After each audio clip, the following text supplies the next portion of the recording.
Lisa's life had never been easy. At 18 years old, she was in her final year of high school, but the last thing she felt was excitement about the future. While other students talked about prom, college applications, and weekend parties, Lisa simply tried to survive each day. Her world was small. It consisted of her mother, an exhausted woman who worked double shifts just to afford rent in their cramped apartment. Lisa barely saw her except for the rare mornings they had breakfast together before she left for school. There was no father, no siblings, no close relatives to turn to. And at school, she had no one either. Lisa was an easy target. She wasn't from a wealthy family like many of her classmates. Her clothes were always simple, never trendy or expensive. She didn't have the latest phone or designer sneakers. She was quiet, kept to herself, and didn't fight back when pushed around. That's what made her perfect prey for James and his gang. James wasn't just another high school bully. He was the golden boy of the school, handsome, charismatic, and the son of a powerful businessman who had deep connections in the community.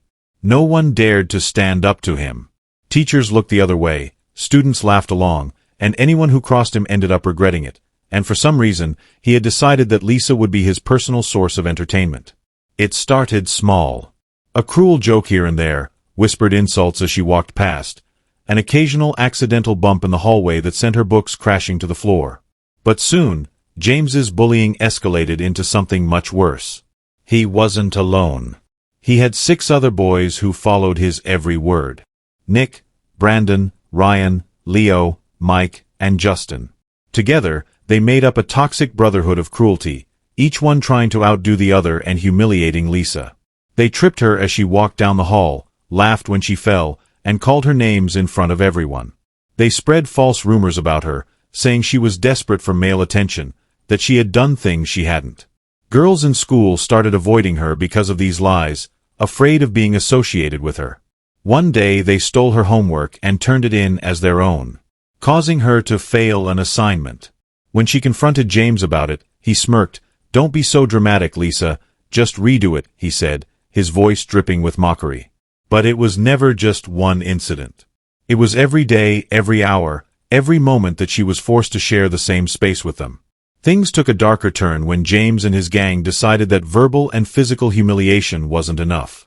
They wanted complete control over her. One afternoon they cornered her in an empty classroom. "Clean this up," James ordered, kicking over a trash can full of crumpled papers and leftover food. Lisa clenched her fists, staring at the mess on the floor. "Are you deaf?" Leo taunted. "We said clean it up." When she didn't move, James grabbed the back of her head and pushed her toward the garbage. "Do it, or things will get worse for you."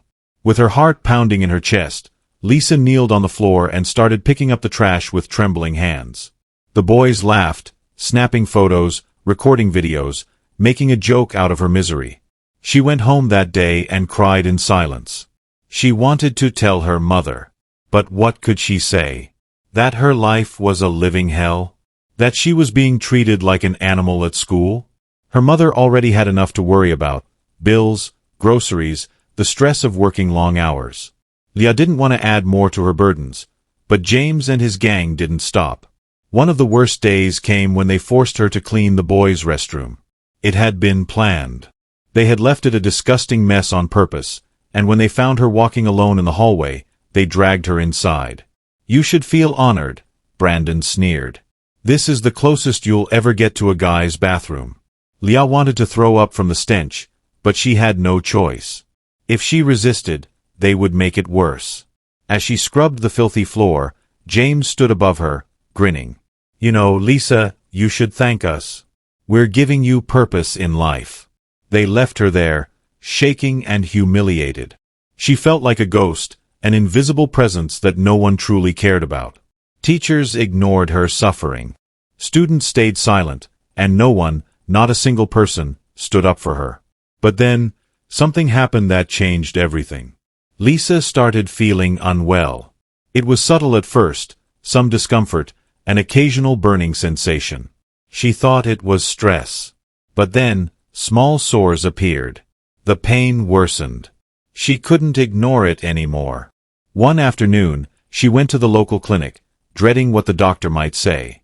She sat in the examination room, her hands clammy, her breath uneven. When the doctor returned with the test results, her face was unreadable. "You tested positive for an STD," the doctor said, carefully watching Lisa's reaction. Lisa's heart stopped. "No," she whispered, shaking her head. "That's not possible. I've never been with anyone." The doctor sighed. STDs can be transmitted through more than just sexual contact. There are cases where people contracted from unsanitary conditions, shared towels, public restrooms, even contaminated medical equipment. Lisa couldn't hear anything after that. Her mind was a whirlwind of confusion, disbelief, and horror. She had an incurable disease for no reason, for nothing. Her life had already been unbearable. Now, it was ruined beyond repair. That night, she locked herself in her bedroom, staring at her reflection in the mirror. The girl staring back at her wasn't the same one from before. Something inside her had shifted. James and his gang had taken everything from her. Her dignity, her confidence, her happiness. But now, she had the power to take something from them. A slow, twisted smile spread across her lips. They had spent a year torturing her. It was time for her to return the favor. Lisa had spent most of her life feeling powerless. But now, for the first time, she had control. She stayed awake all night, staring at the ceiling, her mind racing with thoughts she had never dared to entertain before.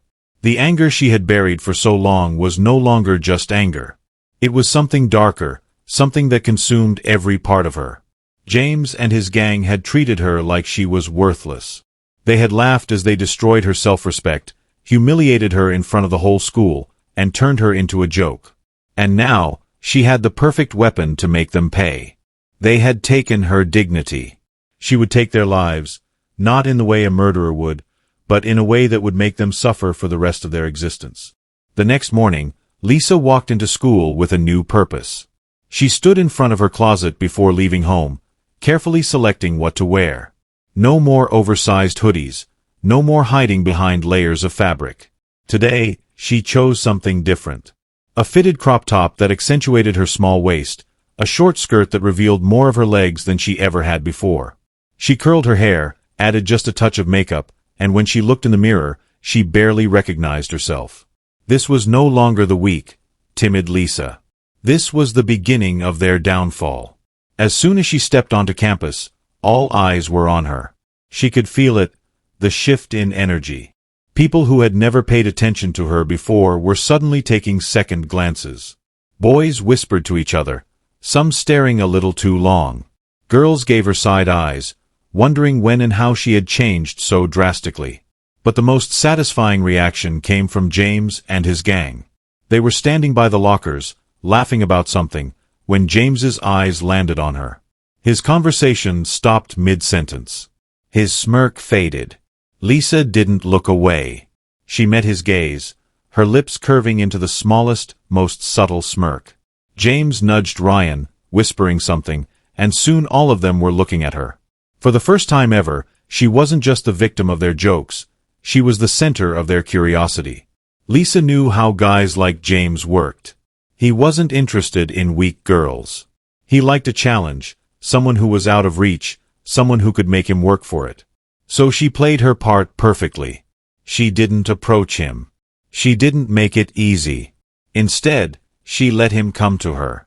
During lunch, she sat alone at her usual table, deliberately pretending to be occupied with her phone. It didn't take long before she sensed his presence. "Hey," James said, sliding into the seat across from her. She lifted her eyes slowly, as if she hadn't noticed him until now. "Hey." James leaned in, studying her face. "You look different." Lisa shrugged. "People change." James's lips curved into a knowing smirk. "Yeah. What brought this on?" She tilted her head, pretending to think. "Maybe I just got tired of being the quiet, boring girl." James chuckled. "I like it. It suits you." She gave him a small, teasing smile, then stood up, deliberately walking away without another word. She could feel his eyes burning into her back. It had begun. Over the next few days, Leah made sure to keep James and his gang hooked. She didn't throw herself at them. She was careful, calculated. She made them chase. She flirted, but only just enough to leave them wanting more. She touched their arms lightly during conversations, laughed at their jokes, leaned in a little closer when she spoke, and one by one, they all fell into her trap. Nick was the first. It wasn't hard. He had always been one of the more eager ones, always trying to impress James. When she finally let him think he was winning her over, he took the bait without a second thought. One night, she invited him to an empty classroom after school. Just for a little fun, she had whispered in his ear. Nick had practically sprinted there. And that night, she made sure he got exactly what he wanted, without protection. After Nick, it was Ryan, then Brandon, Leo, Mike, Justin. She worked her way through the group methodically, carefully making sure they never suspected what was happening. Each one thought he was special. Each one thought he was the only one she was giving herself to. But in reality, she was feeling their fate. James was the last. She saved him for last because he was the leader, the one who had orchestrated her suffering for a year. She wanted him to fall the hardest, and he did. James, the untouchable, the king of the school, the guy who had always seen her as nothing more than a pathetic loser. He became obsessed with her. He would text her constantly, trying to arrange meetups. He grew possessive, jealous. He wanted to know if she was seeing anyone else, and she played him perfectly, until she had him exactly where she wanted him. It didn't take long. About 2 weeks after her final encounter, the first signs appeared. Nick was the first to notice something was wrong. Lisa saw him in the hallway one morning, looking pale, sweating, scratching at his arms nervously. He was whispering something to Ryan, who looked equally distressed. Then came the rumors. Something was happening. One by one, the boys started disappearing from school, calling in sick, looking exhausted and worn out when they did show up. Then the bomb dropped. Nick was the first to go to the doctor, and what he found out shattered him. An incurable STD. The realization hit like a train wreck, and as the rest of them got tested, the horror only grew. They all had it. All 7 of them. The panic was instant. James was the last to find out, and when he did, Lisa made sure she was there to witness it. She was standing near the lockers when she saw him storming down the hallway, his face twisted in rage. He was looking for her, and she was waiting. Because this was the moment she had been living for. This was the moment she would watch them crumble, just like they had crumbled her. And it was only just beginning. Lisa knew it was coming. She had been waiting for this moment, the inevitable explosion. For days, she had watched as James and his gang unraveled. The confident smirks they used to wear had vanished, replaced by fear and paranoia. They barely spoke to each other anymore. They barely showed up to class. And then the breaking point came. It was lunchtime, and the cafeteria was filled with the usual chatter of students. Lisa sat at her usual spot, eating alone, when she felt a presence behind her. Before she could react, a hand grabbed her by the hair and yanked her up from her seat. A gasp spread through the cafeteria. James. His face was red with fury, his grip on her hair tight. Lisa. He growled through clenched teeth. She didn't scream. She didn't even flinch. Instead, she smiled. A slow, knowing smile that only made him angrier. "Let go of me, James," she said calmly, her voice dripping with amusement. James dragged her through the cafeteria, his gang following behind him like shadows. The students parted, too afraid to intervene. They knew something was about to go down. He pulled her into one of the deserted hallways and shoved her against the wall. "You did this to us," he hissed, his face inches from hers. Lisa tilted her head. "Did what?" "Don't play dumb," James roared, slamming his fist into the wall beside her head. "We all have it, every single one of us. And the only person we all slept with was you." Lisa's smile widened. "So what?" she said, her voice laced with mock innocence. "You think I forced you? You think I tricked you? No, James. You wanted it. You all wanted it. You infected us." Ryan yelled from behind James. You ruined our lives. Lisa's gaze turned ice cold. You ruined mine first. Silence. James's hands clenched into fists. His breathing was ragged. You knew, he muttered. You knew you had it. Lisa nodded. Of course I knew. James's eye twitched. Why? Her smile faded, and for the first time, pure rage flashed across her face. Because you deserve it, she whispered. For every time you made me feel worthless, for every time you laughed at me, humiliated me, treated me like trash. You don't get to walk away from this. You don't get to just live your perfect little lives while I suffer. No, James. Now we all suffer. James let out a yell of pure frustration and slammed her against the lockers. You're sick, he spat. You're fucking insane, Lisa laughed, a wild hysterical laugh that echoed through the empty hallway. Maybe, she said, wiping a tear from the corner of her eye. But you made me this way. James's chest rose and fell rapidly. His entire body trembled. His gang stood behind him watching, frozen in shock. And then, it happened. James reached into his pocket and pulled out a knife. Laugh now, he snarled. Beg for your life. Lisa didn't move, she didn't flinch. Instead, she stepped forward, pressing her chest against the tip of the blade. I won't beg. She whispered. You deserve this, James. You all do. You should all rot in hell. That was the moment James snapped. With a furious scream, he swung the knife. The blade slashed across Lisa's neck, cutting deep. Blood sprayed onto the lockers, onto the floor, onto James's shaking hands. For a moment, nobody moved. Nobody breathed. Lisa staggered back, clutching her throat as blood poured through her fingers. Her knees buckled, and she collapsed onto the cold floor. Her vision blurred. She could hear the distant sound of footsteps running, people screaming. But she was at peace. As her life slipped away, she saw the horrified faces of the boys. They hadn't expected this. They had wanted to scare her, maybe beat her up, but not this. And now, it was too late. The last thing Lisa saw before darkness consumed her was James dropping the knife, staring at his blood-covered hands in disbelief. Then everything went silent. The moment Lisa's body hit the ground, the school erupted into chaos. Students who had been passing by rushed to the scene, their horrified screams filling the hallways. Teachers stormed in, their eyes widening in shock at the sight of Lisa lying in a pool of blood. One of the students pulled out their phone and dialed 911 with trembling fingers. But by the time the paramedics arrived, it was too late. Lisa was gone. The police arrived shortly after, questioning students and gathering witness statements. It didn't take long for them to piece together what had happened.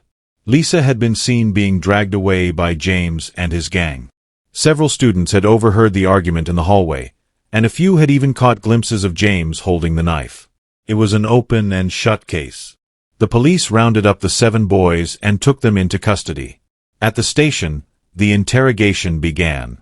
James was in shock. He barely spoke, barely moved. His hands were still stained with Lisa's blood. But when the officers asked him why he had done it, his expression twisted into something unreadable. She ruined us first, he muttered. She ruined our lives. The police pressed for more details, and slowly, the full truth unraveled. The bullying, the harassment, Lisa's revenge, and the incurable STD that had sealed their fate. The news spread like wildfire. Lisa's mother collapsed in grief when she received the call. She had already lost so much in life, and now her only daughter was gone. The school principal was forced to address the entire student body. He promised that from now on, strict measures would be taken to prevent bullying. But it was too little, too late. Lisa was dead, and 7 boys were facing a future behind bars. The case went to court, and the media followed it closely. James, as the one who had wielded the knife, was charged with second-degree murder. His defense tried to argue that it was a crime of passion, that he hadn't meant to kill Lisa, only to scare her. But the prosecution painted a different picture. They showed the evidence, the bullying, the threats, the years of torment Lisa had endured. The jury didn't take long to reach a decision. James was sentenced to 25 years in prison. The rest of the boys, though they hadn't physically killed Lisa, were found guilty of assault and aiding in the crime. They received lighter sentences, but they would still serve time. More importantly, they would carry the burden of their actions for the rest of their lives. Lisa never got justice in life, but in death, she became a symbol. Her story sparked a national conversation about bullying, about revenge, about the consequences of cruelty. Her mother fought to create awareness programs in schools, ensuring that no child would suffer the way her daughter had. And James? He spent his days in a prison cell, haunted by the memory of Leah's final laugh. She had won. Even in death. She had won. Leah's story was not just a tale of revenge. It was a tragic reflection of how unchecked cruelty could spiral into irreversible consequences. She had been a victim long before she chose to become the perpetrator. For a year, she had suffered in silence, tormented by those who saw her as weak, as an easy target. They had stripped away her dignity, broken her spirit, and reduced her existence to a daily battle for survival. And when fate dealt her the cruelest blow, an incurable STD, she made a choice that sent shockwaves through her tormentors' lives. In the end, no one truly won. Lisa got her revenge, but at the cost of her own life, James and his gang paid the price for their actions. But their sentences could never undo what had been done. They would live with their mistakes, their guilt, and the irreversible damage they had caused, not just to Lisa, but to themselves. Lisa's mother was left with nothing but grief and an empty home, her daughter's laughter replaced by silence. The school, once indifferent to bullying, finally took action, but only after a life had been lost. The media moved on. The world continued spinning. But those who had been part of the tragedy, James, his gang, Lisa's mother, would never forget. Lisa's death became a painful lesson. Cruelty breeds more cruelty, and revenge never truly heals wounds. In the end, it only deepens them. Her story became a warning, one that would echo long after the blood had dried on the school hallway floor. Thanks for watching. Subscribe and like this video for more true crime video. Don't forget to leave your thoughts and theories in the comments section below. Take care and see you in the next video.